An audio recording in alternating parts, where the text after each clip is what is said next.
Hello everyone, मेरा नाम प्रशांत है और मैं आज आपको इस वीडियो में 12वीं क्लास के सबसे इम्पोर्टेंट टॉपिक के बारे में बताऊंगा जिसका नाम है विद्युत फ्लक्स। ये आपकी एक सीरीज होने वाली स्टार्ट है। इस सीरीज में आपको 12वीं क्लास में जो आपका जो लगता है मैग्नेटिक फ्लक्स उसके बारे में कंप्लीट वीडियो मिलेगी। तो ये इस सेगमेंट का पहला वीडियो है, तो ये स्टार्ट करते हैं सबसे पहले इसके बारे में। तो इसमें सबसे पहली जो आपकी हेडिंग आती है उसका नाम है विद्युत फ्लक्स। यानी क्या होता है विद्युत फ्लक्स? विद्युत फ्लक्स में आप लिखोगे, पहले आपको मैं थ्योरी लिखा देता हूँ, फिर मैं इसको आपको समझूंगा क्या होता है। ये लिखोगे किसी बंद पृष्ठ से गुजरने वाले किसी बंद पृष्ठ से गुजरने वाली कर दो, गुजरने वाली चुंबकीय रेखाओं की संख्या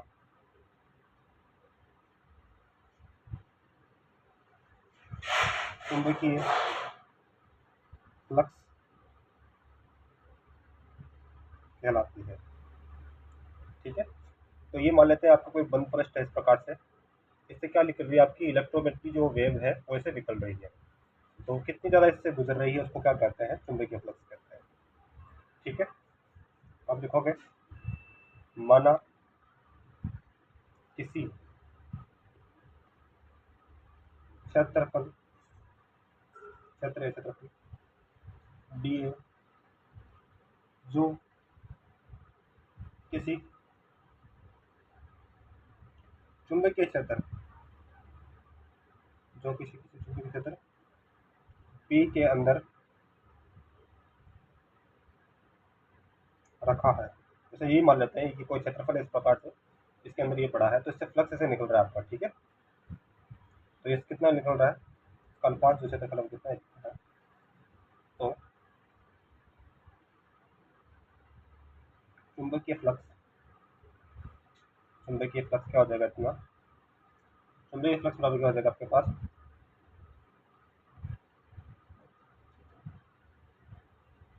डी हो जाएगा। ठीक है, ये तो था अल्पांश के लिए आ गया। अब संपूर्ण के लिए निकालोगे। अब संपूर्ण में क्या ढूंढोगे? आप इसका इंटीग्रेशन कर दोगे।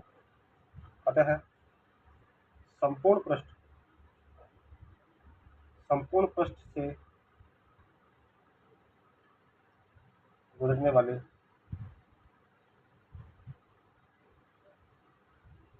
फ्लक्स का मान इंटीग्रेशन हो जाएगा आपके पास। ठीक है, तो ये संपूर्ण के लिए आ जाएगा आपके पास। अब आप इसके अंदर अलग अलग केस लगाते हो। तो सबसे पहला केस लिखोगे आप एक समान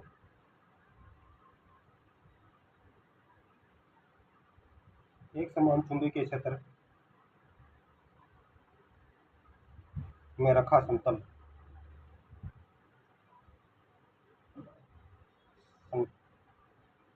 पृष्ठ जिसका क्षेत्रफल ए है, जो कि अभिलंब अभिलंबवत बाहर की ओर अभिलंब बाहर की ओर है। थीटा थीटा जो एंगल है, मैं आपको डायग्राम बताऊंगा, उसमें समझ जाएगा क्या हो रहा है। जैसे मान लो, सबसे पहले आपको डायग्राम बता देता हूँ, उसके बाद थोड़ी लिखना स्टार्ट करूँगा। तो ये मान लो आपका कोई समतल है इस प्रकार से। ठीक है, और ये किसी चुंबकीय क्षेत्र बी में रखा हुआ है और इसका जो फ्लक्स जो है वो इस प्रकार से इसका फ्लक्स। ठीक है, अब ये समतल है और इसके बीच का जो एंगल है, जो इसका फ्लक्स के बीच में, वो थीटा है। तो ये है, तो थीटा अभिलंब सतह के अभिलंबवत लंबवत तथा चुंबकीय क्षेत्र, उसको आप बी बोलते हो, की दिशा के मध्य का कोण है। के मध्य का कोण है। ठीक है, इस प्रकार से। तो इसमें अलग अलग केस भी आएगा। तो पहला आपको लिखोगे फाइव बी बराबर क्या हो जाएगा आपके पास? A dot B dot A. अब हम जानते हैं जब डॉट प्रोडक्ट होता है तो वहाँ पे कोस लगता है। बी ए कॉस्ट। ठीक है, तो आगे हम इसके अलग अलग केस की बात करेंगे। इसमें थीटा की वैल्यू हम पहले 0 रखेंगे, फिर हम इसमें 90 डिग्री लेंगे। ठीक है, लास्ट इक्वेशन आपके पास क्या आई थी?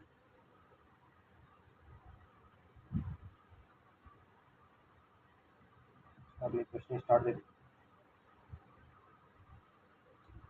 विशेष स्थिति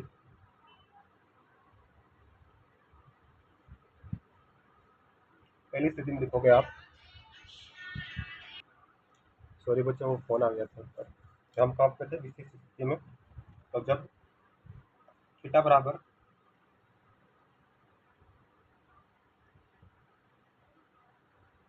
अथवा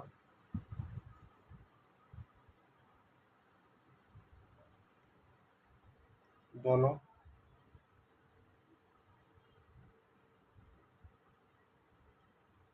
क्या हो, समांतर हो, तो ये थीटा आ जाएगा मेरे पास कितना, बी बी ए कोस 0। तो ये आ जाएगा बी बराबर कितना आ जाएगा आपके पास, बी आ जाएगा।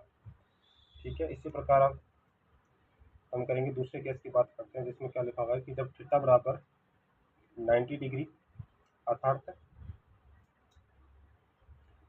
ए और बी क्या हो, अभिलंब हो, ए बी दोनों क्या हो, परस्पर अभिलंब हो, परस्पर अभिलंब हो, परस्पर अभिलंब हो। तो ये आ जाएगा आपके पास 90 डिग्री, तो इसकी वैल्यू कितनी हो जाएगी, बी 5 बी बराबर कितना हो जाएगा, 0 हो जाएगा। तो दो केस के लिए बात किया, सबसे पहले केस की बात की जिसमें हम थीटा बराबर 0 लिया है आपने, और दूसरा में थीटा बराबर 90 डिग्री लिया है। इसके लिए आ जाएगा बी आ जाएगा, इसके लिए 0 आ जाएगा। तो ये फ्लक्स की डेफिनेशन होती है।